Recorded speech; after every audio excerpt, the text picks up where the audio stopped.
Orang jahat tapi bodoh, jangankan nyalakain orang, nyalakain ayam aja gagal. Yang repot kan kalau yang malingnya pinter. Yang nyolong sendiri, yang lapar jutaan rakyatnya. Nah, itu kayak siapa, Stat? ada aja soalnya modus, kita nggak pacaran kok, kita perginya ke kajian. Di motor juga diganjel tas biar nggak kena-kena begitu.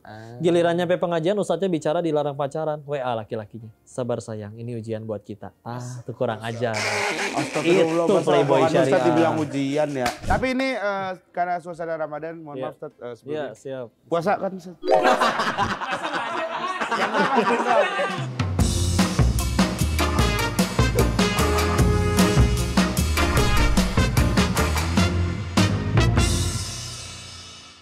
Balik lagi di Geger. Jeger again. Gar, Yeay.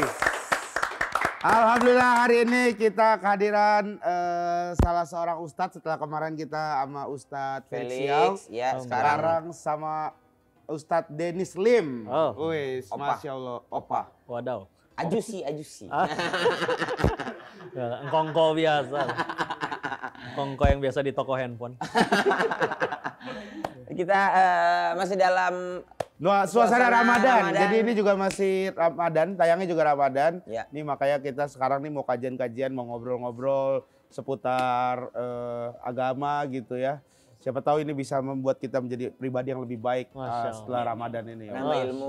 Menambah Untuk ilmu yang juga. nonton, untuk kita berdua host juga. Iya. Untuk orang-orang di balik kamera yang Semualah gitu. Tapi ini karena suasana Ramadan, mohon maaf Ustadz Iya, sebelumnya. siap. Puasa kan Ustadz? Buktiin doang. Ya kan udah. kita nggak tahu. Iya. Ya, tapi pertanyaan awam ya kita nggak tahu. Kita kan nggak tahu gitu. Alhamdulillah. Alhamdulillah. Puasa lah Tat. Kalau Ustadz nanya ke kita wajar. Lu nanya ke Ustadz. Ya kan Sama kok Dennis lu dia nanya nanya doang. begini. Nanya doang. Alhamdulillah. Tapi nih Pak Ustadz ini dulu gue sempat ngobrol waktu itu di Ngawur ya, bukan di Geger ya Pak Ustadz ya. Ya, Yang di sama Ngawur. Rispo. Sama Ya, Rispo Rispo sama Inci. Iya. mantan penjudi. Mantan BD bro. penjudi. BD. Bukan. Yang menyediakan wadah untuk penjudinya. Tuh. Bandarnya. Bandar. Iya. Wih, Gel, tuh Gel. Bandar Gel. Enggak, ini gue kasih tahu. Bandar Gel. Jadi Ustadz Gel.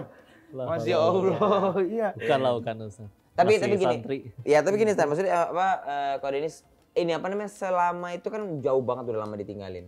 Ya. Ada nggak orang yang tiba-tiba balik lagi? Ayo, ada godaan-godaan lagi gitu-gitu lagi. Itu mah di awal-awal aja. Oh, di awal-awal. Kalau aja. sekarang ya karena mungkin selalu ditolak dan udah ditolakin terus, jadi ya udah nggak ada sih yang ngajakin udah nggak lagi.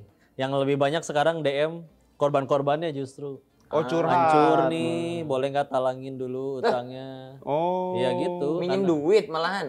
Kebanyakan Bukan malah nanya kiat-kiat berhenti malah minjem duit. karena dibilang tanya kiat berhenti, cara berhentinya gampang, jangan depo, selesai udah. Kecuali setiap kali berhenti depo, si bandar ngirimin penculik buat nyulik anak, kan nggak pernah kejadian kayak gitu. Iya, Jadi iya. sebetulnya lawannya tuh diri sendiri aja gitu. Kalau dia benar-benar mau berhenti, anggaplah sekali nyobain dikasih menang pun terus berhenti.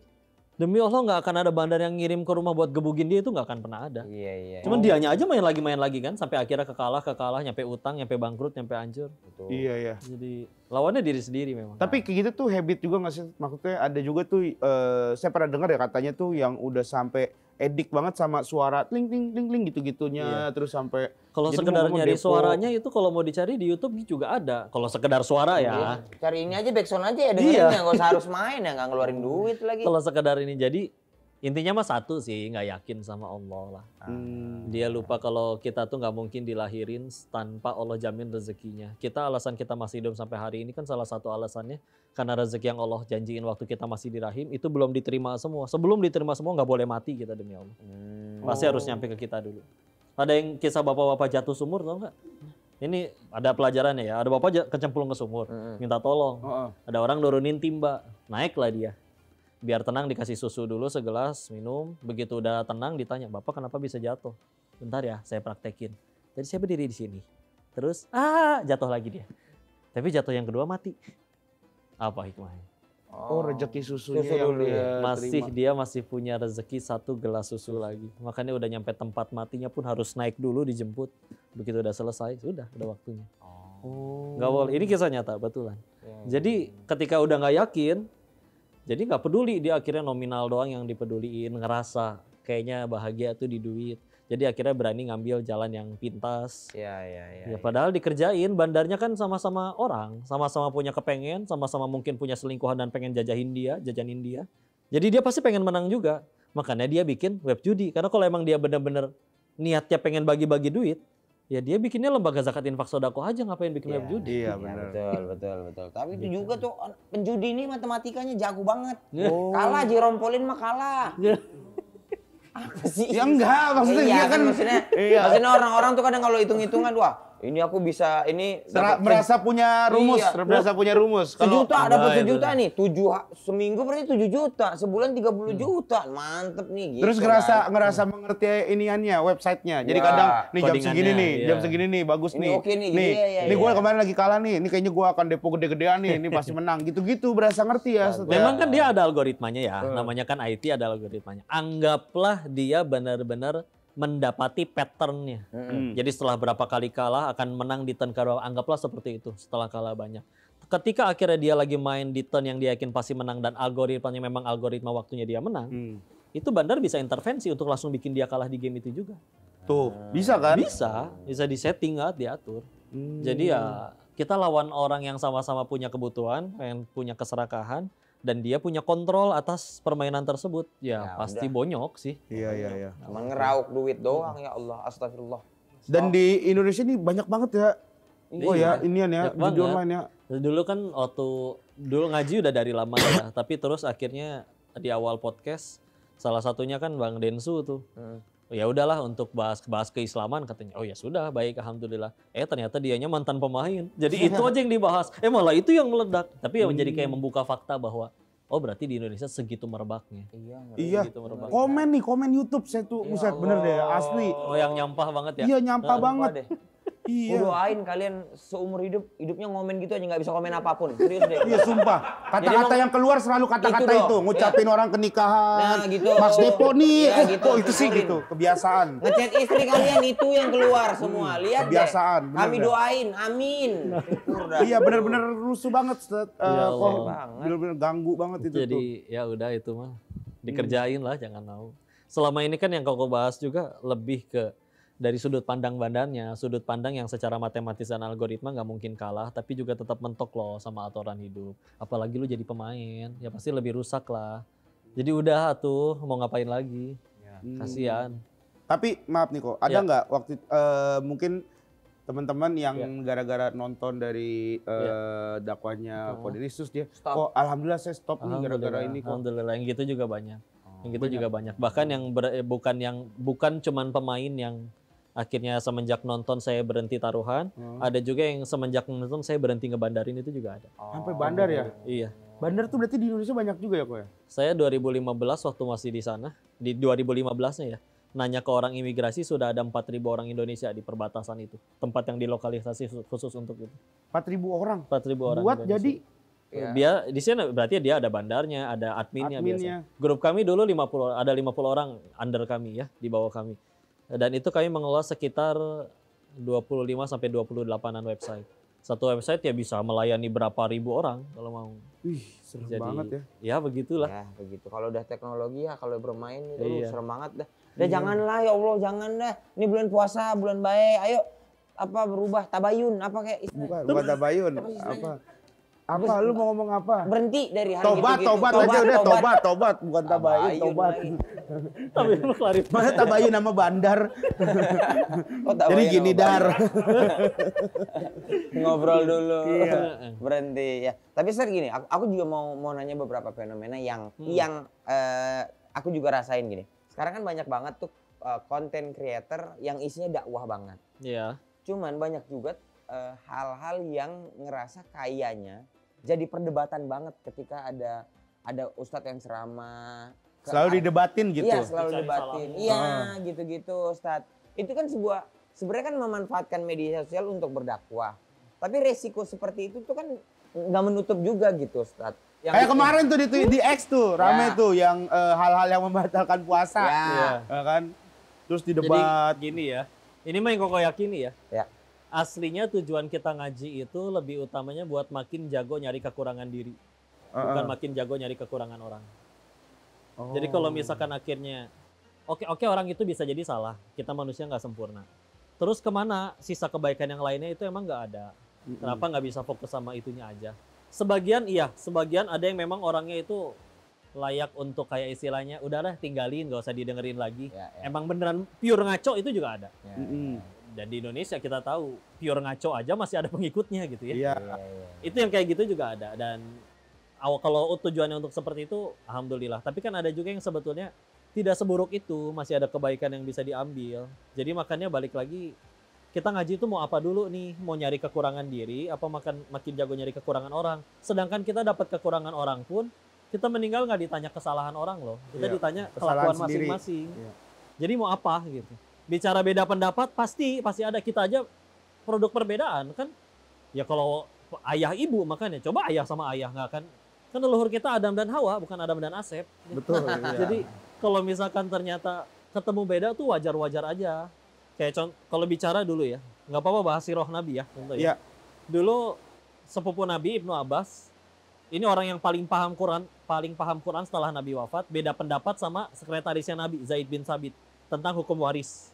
Nah, mungkin akan kepanjangan kalau dibahas apa yang mereka bedain. Tapi saking mereka yakin dengan pendapat mereka tuh nyampe kayak berani mubahalah. Mubahalah itu bersumpah di hadapan Ka'bah, yang salah kita sekeluarga dilaknat sama Allah. Saking yakin dengan argumen mereka. Tapi begitu mereka ketemu, Zaid baru mau keluar dari gedung suatu tempat, Ibnu Abbasnya baru datang. Ngelihat Zaid mau keluar, langsung diambilin kudanya, dianterin ke depan pintu, ibarat kayak diambilin mobilnya, disetirin, dianterin ke lobi gitu. Ditanya oleh Zaid, kenapa kau lakukan itu? Ibnu Abbasnya menjawab, beginilah kami diajari memperlakukan ulama kami. Zaidnya jawab apa? Kalau gitu ulurkan tangan wahai Ibnu Abbas. Diulurin, ditarik, dicium. Loh, kenapa? Sedangkan Zaid memang lebih tua usianya. Dijawab lagi, beginilah kami diajari memperlakukan ahlul bait, keluarganya Nabi kami. Mereka berani adu argumen sampai segitunya berbeda, sampai berani mubahalah, ketemu segitu saling respectnya. Karena mereka tuh kalau beda, murni karena urusan umat pengen ngemudahin. Kita sekarang repotnya gitu ya, orang berteriak bid'ah, yang diteriakin bid'ahnya ngambek, yang teriak bid'ahnya pakai dendam, pakai dengki. Jadi nggak ketemu gitu. Sedangkan dulu Islam itu baru jadi kuat, Palestina nggak bisa dijajah ketika Islamnya nyatu. Mereka sadar ketika musuh Islam sadar mereka bersatu nggak bisa dihancurin, maka akhirnya gimana? Bikin mereka pecah belah dulu, berantem dulu. Jadi jangan berantem mulu. Kalau kita lihat ada yang memang wajar untuk ngaco dan harus tinggalin. Tapi kalau masih ada baiknya, ngapain? Sedangkan di luar sana ada orang yang mungkin di desa-desa ngajarin ini huruf alif, batasa, kamu nggak boleh mabok, kamu harus ngaji, kamu nggak boleh judi. Ini malah yang udah jelas-jelas ustaz sama ustaz berantem. Dan kadang ketika guru sama gurunya ketemu tuh nggak berantem tau. Yang bawah-bawahnya yang berantem kadang. Jadi ya lucunya tuh begitu. Benar kata Umar bin Khattab ya, orang tingkat belajar tuh 3. Dia akan belajar lalu jadi sombong. Yang kedua dia akan belajar lalu jadi tawadu, rendah hati. Yang tingkat paling tinggi dia akan benar-benar dalam ilmunya dan akan ngerasa aku nggak ngerti apa-apa. Karena biasanya yang berantem yang baru. Yang baru-baru belajar ya. Jadi kayak udah maki-maki orang, bilangnya pakai dalil, tahu dalilnya dari story Instagram orang. Kan dikira dia baca kitab gitu, dikira ente enggak. Kalaupun iya, kita ngomongin hadis ya. Hadis aja kita perujukan utamanya ada 6. Bukhari, Muslim, Abu Dawud, An-Nasai, At-Tirmizi, Ibnu Majah. Kalau dikumpulin semua 30 ribuan hadis loh. Emang udah baca semua. Begitu ngelihat satu status di story orang, terus ngelihat beda, neraka. Udah, jangan ditemen. Lu teh ngapain? Ngaji teh niatnya apa sih? Iya, yang ngaco-ngaco ada. Kita nggak pungkiri. Iya. Tapi juga kan mau sampai kapan sibuk sama keburukan orang gitu. Yang hanya memanfaatkan sosmed untuk engagement juga ada. Gitu-gitu ya Ustaz. Tapi niat orang semoga semuanya baik. Tapi Ustaz, ini peran ulama tuh jadi lebih sulit nggak sih dengan sekarang tuh makin adanya medsos, dengan makin banyaknya mungkin ya tadi mungkin ada yang ngaco, ada yang ini yang tidak sesuai dalil kayak gitu-gitu. Untuk meluruskan gitu kepada umat. Sama sekarang tuh apa-apa Gen Z tuh kayak logis banget. Makanya kan kritis ya, serba mempertanyakan. Terus logika banget gitu. Sementara kan ngaji itu nggak gitu konsepnya gitu kan Ustaz. Sebetulnya kritis tuh masih fine-fine aja ya. Yang repot itu ketika ketemu beda dia langsung ngajak berantem, itu repot banget. Itu repot banget.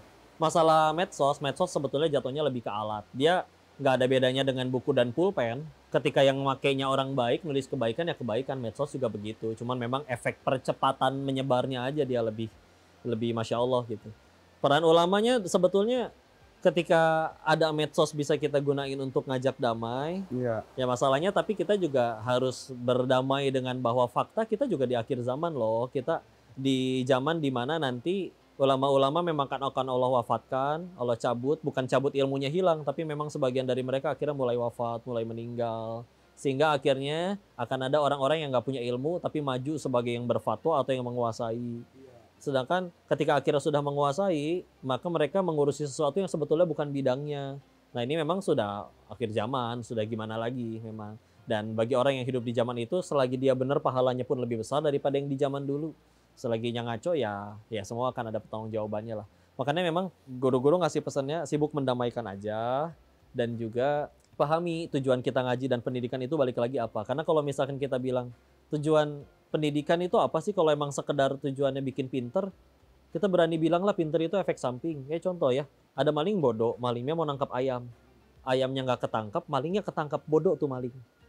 Iya dong. Jadi kalau orang bodoh tapi orang jahat tapi bodoh, jangankan nyalakain orang, nyalakain ayam aja gagal. Yang repot kan kalau yang malingnya pinter, yang nyolong sendiri, yang lapar jutaan rakyatnya. Nah, itu kayak siapa, Ustaz? Sebut nama, Ustaz. Wah, netizen udah pada lebih pinter ya. Insya Allah. Tapi ya gitu, apa serius kita berpikir bahwa Rasulullah datang ke orang kafir Quraisy pengen bikin mereka pinter? Kan enggak loh. Orang kafir Quraisy sudah pinter dari sananya. Ila fihim rihlatasyita wa shaif. Mereka rihlah. Kita rihlah ngabisin duit, orang Quraisy rihlah tuh jadi duit. Saking jagonya dagang, mereka pergi kemanapun cuan. Mereka udah pada pinter, terus Rasul datang pengen pinterin mereka? Enggak. Tapi kata Quran, huwallazi ba'atsa fil ummiyina rasulam minhum yatlu alaihim ayatihi wa yuzakkihim. Menyucikan jiwa. Makanya yuklah baik sekolah, pendidikan siapapun. Penting juga untuk belajar penyucian jiwa. Jadi nggak ketemu orang beda tuh nggak pada berantem melulu. Nah ulama-ulamanya harus ngajarin kayak gitu. Yang repot sebetulnya bukan ulama, diulamakan. Udah gitu pengikutnya bebel, udah tahu salah masih dibelain sampai segitunya. Ya udah PR kita lah udah jelahin ya untuk mencerdaskan umat. Alhamdulillahnya umat mau kayak gimana juga selagi niat kita dakwahnya benar tetap jadi pahala. Contoh ya, 30 tahun guru ngaji ngajar anak TK. Dan seumur hidup 30 tahun nggak ada satupun muridnya yang soleh, yang viral, yang sukses. Selagi niatnya benar 30 tahun itu nggak sia-sia, tetap jadi pahala. Pasti ada ya. Iya, daripada baru setahun ngajar tapi sombong. Terus ngarap transferan dari muridnya. Oh itu repot sekali. Toh kita nggak pernah disuruh ngubah orang. Tugasnya fadzakir innama anta mudzakir, ingetin, tugas kamu cuma ngingetin. Kalau orang nggak berubah ya udah, selagi niat kita benar, orang nggak berubah juga kita tetap dapat pahala. Ketika akhirnya orang jadi baik, ya Allah yang ngubah, kitanya nggak usah ngaku-ngaku. Ya jadi alhamdulillah. Nah, kalau ini Sat, ya. Kan kita nih maksudnya orang yang mungkin ilmunya nggak banyak lah. Masih dikit lah. Tahu, rendah hati sekali. Enggak, emang gak ada ilmunya gitu. Kalau stand up mah iya benar. Oh iya. Gitu. Malah sombong ini, Ustaz. Malah langsung sombong ini. Tapi gini maksudnya, iya. Kadang kan ada nih kayak obrolan kalau misalkan tengah malam udah mendekati, bukan di tengah malam jam 2 gitu, udah omongannya soal agama gitu. Nah, gimana apa hukumnya nih kalau misalnya kita ngomongin soal kayak begitu, tapi misalnya ilmu kita tuh tidak terlalu banyak, yang kita tahu tuh cuma dari medsos doang gitu. Misalnya tiba-tiba ditanyain, menurut lu gimana nih? Tapi kita sempat keinget, oh gua kemarin ngeliat nih, oh ini tuh hukumnya gini-gini nih. Tapi dalilnya lupa nih gitu. Iya. Itu kayak gimana tuh, Ustaz? Tapi kita harus gitu sama tongkrongan. Mana kadang-kadang ada orang di tongkrongan yang nge-counter aja. Nge-counter aja. Nah, kita tuh berusaha pengen, enggak lu salah tahu gitu. Tapi kan kadang ilmunya kita ilmunya dikit nih gitu. Dia menggunakan logika, kita ilmunya dikit. Nyampein semampunya, bismillah, nggak apa-apa. Kata Nabi kan balighu anni walau ayah, sampaikan dariku walau hanya 1 ayat. Dan ingat, dakwah itu baru jadi berat kalau kita ngewajibin orang harus jadi soleh gara-gara kita. Ingat, kita nggak pernah disuruh nyalahin dia loh. Ya. Jadi mau dia ngaconya kayak gimana, nge-counter kita kayak gimana, kita nggak pernah disuruh ngubah orang. Ketika kita udah yakin bahwa ya udah kalau begitu yang kita kejar apa? Ya udah, ridho dari Allahnya, pahala dari Allahnya. Makanya ntar dia mau bebel kayak gimana, harusnya sih bismillah, mudah-mudahan kita fine-fine aja. Masalah kita taunya segitu, sampein segitu. Masalah nggak tahu, jawab nggak tahu. Jangan malah jadi ngarang atau kayak gimana. Tapi ya sudah, balik lagi. Akan jadi ringan kalau misalnya tujuan kita bukan omongan mereka. Kita kalau begitu dakwah udah langsung ngerasa bahwa aduh gimana nih, lagi ditonton banyak orang nih. Kalau saya salah ayat gimana? Emang kenapa kalau salah? Kan kita lagi nyampein kebenaran yang kita tahu, bukan lagi ngumpulin fans kan. Dan kalaupun anggapnya mereka jadi fans kita gara-gara ucapan kita bagus tadi pas ceramah misalkan, kita meninggal nggak ditanya followersnya berapa gitu. Pintu surga banyak tapi nggak ada bagi yang centang biru tuh belum ada. Jadi nggak ada. Yang verified nggak ada. Jadi ya udah biarin aja gitu. Yang tugas kita cuman sampein, bismillah hasilnya nanti gimana Allah. Tinggal nanti ya kalau hidayah Allah datang bagi dia, mudah bagi Allah untuk nggak usah ngobrol sama kita dia tiba-tiba jadi soleh juga bisa. Itu tinggal lurusin niat aja, udah tenang aja itu mah kalau kayak begitu. Sama ini juga aku apa juga lagi? Di sosmed tuh yang kemarin sempat rame. Aku nggak tahu ini ya, maksudnya jadi rame banget dan itu jadi pertanyaan perdebatan di ini nih. Iya soal yang joget-joget itu loh, Ustaz. Iya. Iya Pak. Iya ada yang sholawatan iya, tapi ada yang gitu. Pakai kayak DJ gitu juga. Iya, Ustaz. Itu tuh bingung, aku rame banget gitu. Cuman aku emang maksudnya karena mungkin kita karena sibuk gitu, Ustaz. Jadi kita nggak ngulik. Ya karena jujur. Sebenarnya bukan karena nggak ngulik, karena takut ngulik kita sih sebenarnya. Iya, kalau yang kayak gitu saya emang jujur offset sih jatuhnya. Udah lebihan ya. Harusnya nggak begini nih. Kita kalau bicara musik dengan Quran itu kalau mau jujur nggak bisa bersatu di hati yang sama. Kita nggak perlu bahas hukumnya deh. Tapi kalau mau jujur, Quran dan musik nggak bisa bersatu di hati yang sama. Makin rajin dengar musik, makin males ngaji. Makin senang sama Quran, nanti dengan sendirinya juga biasa waktu luang denger lagu dia jadi nggak mau gitu. Jadi nggak perlu bicara hukumnya pun memang itu sesuatu yang memang bertentangan sebetulnya. Ya.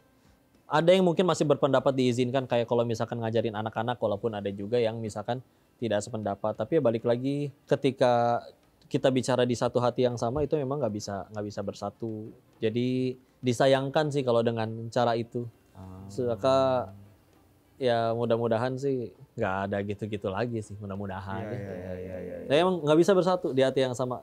Kalau ditanya kapan sih suatu peradaban itu maju, ulama-ulama dulu menjawab yaitu ketika ilmu dijunjung tinggi. Orang tuh memang demennya sama ilmu aja. Minimal dia kepo. Sekarang udah ada internet kan gampang buat kepo. Dia tertarik, misalkan ngedenger suatu istilah. NICU tuh apa ya? Oh ternyata neonatal intensive care unit gunanya buat yang bayi prematur. Kayak gitu kan bagus gitu. Dan kapan? Ini fakta sejarah. Kapan suatu negeri peradabannya itu runtuh? Yaitu ketika hiburan dijunjung tinggi. Jadi orang ketika bete sibuknya ya entah dia nyari hiburannya, ada yang ke narkoba, ada yang minum minuman keras, ada yang akhirnya dia punya waktu banyak sebetulnya. 24 jam dipakai tidur, dipakai kerja, tapi setiap ada waktu luang dia pakai untuk sesuatu yang jatuhnya sia-sia apalagi jadi dosa. Itu pertanda suatu peradaban itu memang akan jatuh. Dan itu udah fakta sejarah. Jadi tinggal yuk kita mau gunain apa nih waktu kita yang segitu-segitunya. Bismillah lah. Bismillah semoga. Gini ya. Bukan berarti nggak boleh punya hiburan juga ya. Ya silakan kalau misalnya kita kalau ke santri-santri tahfiz juga bahkan kita ajak rihlah. Kalau misalkan mereka udah jenuh menghafal, ya ajak main ke curug, main berenang-berenang, main bola, ngopi. Kalau bawa flash disk tinggal di kopi, boleh silakan. Beda ngopi. Bukan. Itu Ustaz prosesnya yang pakai air gitu loh. Dari bubuk itu loh Ustaz yang biji. Jadi dia gantian atau ajarin stand up juga. Tapi nih saya penasaran nih dari proses seorang Kodenis nih, dari prosesnya tuh kan dari dulu bandar terus tiba-tiba jadi seorang tiba-tiba juga sih. Iya, maksudnya prosesnya jadi ustadz gitu ya. Menurut saya ustadz karena ya guru lah buat saya sama Jegel mungkin ya. Pernah nggak sih ngalamin kayak duh capek juga nih kayaknya mending balik deh gitu. Ada sempat kayak gitu nggak sih, maksudnya dari hati gitu, kayak mungkin dikasih ujian sama Allah yang menurut ustadz sampai kayak udah susah banget gitu. Waktu awal-awal justru. Jadi dulu ceritanya, ini sadar nih, saya harus berhenti yang di sana. Karena di sana yang udah lama di bidang itu pun mereka kalau ditanya jujur dalam hati nggak pengen selamanya loh di bidang seperti itu. Baik yang bandar narkoba, bandar judi, bandar apapun. Dan memang ketika dicari nggak ada yang happy ending lah. Kalau benar-benar sampai puluhan tahun di bidang itu nggak ada yang happy ending. Sadar harus berhenti, akhirnya pun berhenti. Tapi terus ngebacain kan janji Allah tentang hijrah, tentang taubat. sambil masih ada sisa duit haram di sana meskipun waktu itu tinggal beberapa ratus juta doang ya, tapi haram. Jadi ngerasa pede gitu. Wah, hijrah, tobat, janji Allah, janji Rasulnya seperti ini, masih ada duit lagi buat modal usaha, saya pasti meledak nih di Indonesia. Dalam hati itu kayak suka ngelamun mikir, kayak jelas saya bukan nabi ya, nggak bisa ngomong sama Allah, tapi kayak suka ngebayangin kayak mungkin kata Allahnya gini, cenah katanya mau tobat, masa sisa uang haramnya nggak dibuang, terlalu berat ya, terlalu cinta ya sama hartanya. Iya ya Allah, terlalu melekat di hati, tolong ya Allah. Tenang, akan dikirimkan bala bantuan. Jadi saya banyak ditolong orang. Yang nolong siapa? Ya tukang tipu ternyata datang semua. Ngajak bisnis dari awal, langsung ada yang ngajakin, yuk bisnis yuk. Lu kan di Indonesia berhenti yang di sana, pasti harus bisnis dong di Indo. Ini gue bawa proposal, lu tinggal taruh duit segini, tiap bulan gue kasih keuntungan segini. Begitu ditransfer sampai hari ini, batang hidungnya hilang. Sampai sekarang. Ada yang sama-sama jujur, bangkrut, dibikin gak laku. Intinya mah abis dari nol. Mulai dari nol, tinggal di Bandung waktu itu, di trotoar Dago kalau CFD, jual kaos kaki emperan 10 ribuan. Pandemi nggak boleh jualan, akhirnya lowongan yang terbuka waktu pandemi itu malah kurir ya. Akhirnya kerja di salah satu ekspedisi, naik motor nganter-nganterin paket. Sampai habis benar-benar nggak ada sisa. Dan dulu ngambek. Sama ngambek ya, ini yang dibilang ujiannya ya. Tapi kayak begitu ngambek itu kayak percuma, udah nonggeng, udah sujud, ngapain? Mendingan gue balik lagi ke sana. Tapi setelah akhirnya diterusin di jalan yang itu, nyampe di satu titik bahwa kayak, oh iya ya, ini kan pertolongan. Pertolongannya gimana? Ya sisa uang haramnya jadi nggak ada yang kemakan. Coba hijrah tobat masih sambil makanin duit haram, nggak akan bener, nggak akan beres. Sedangkan buang sendiri nggak sanggup. Maka ya udah tuh ditolong sama orang yang ngambil. Cuman kenapa waktu itu saya ngambek? Ini dia. Mungkin waktu itu Tuhannya saya masih duit, bukan Allah. Buktinya ketinggalan sholat nggak nangis, hilang duit ngambek. Atau di luar sana ada yang ya sholat sih sholat kok, tapi ketinggalan sholat nggak nangis. Tapi waktu gagal nyalek kok gila ya. Ya udah, berarti di hatinya jabatan. Nah waktu kita hijrah tobat, itu tuh di hati kayak amplop banyak ditempelin perangko, terlalu banyak kemelekatan. Dengan tobat itu kayak dicabutin, namanya dicabut pasti sobek, perih. Tapi itu satu-satunya jalan sembuh. Karena semakin banyak yang melekat di diri, di hati, ngambek melulu. Kita pasti pernah lihat orang yang mungkin lebih punya segala-galanya dari kita tapi lebih ngambek. Naiknya mobil mewah tapi ngerutu mulu. Sedangkan ada yang di pinggir jalan sambil cekikik, nggak tahu bahagia, nggak tahu gelo ya. Tapi ya kok bisa gitu dia tuh bahagia, uang segitu-segitunya, rezeki segitu-gitunya. Allah bikin dia nggak tertarik dengan di saat ada orang ngambek gara-gara tetangganya ganti mobil baru, dia mau jalan kaki mau kayak gimana juga tetap bahagia aja. Jadi karena terlalu melekat mau nggak mau dicabutin satu-satu. Jadi ibarat gini deh, saya titip handphone mau ke toilet. Beres dari toilet boleh nggak diambil lagi handphone yang tadi? Boleh. Ya boleh dong, karena kan kita ngerasa ya emang punya lu kan lu yang nitip.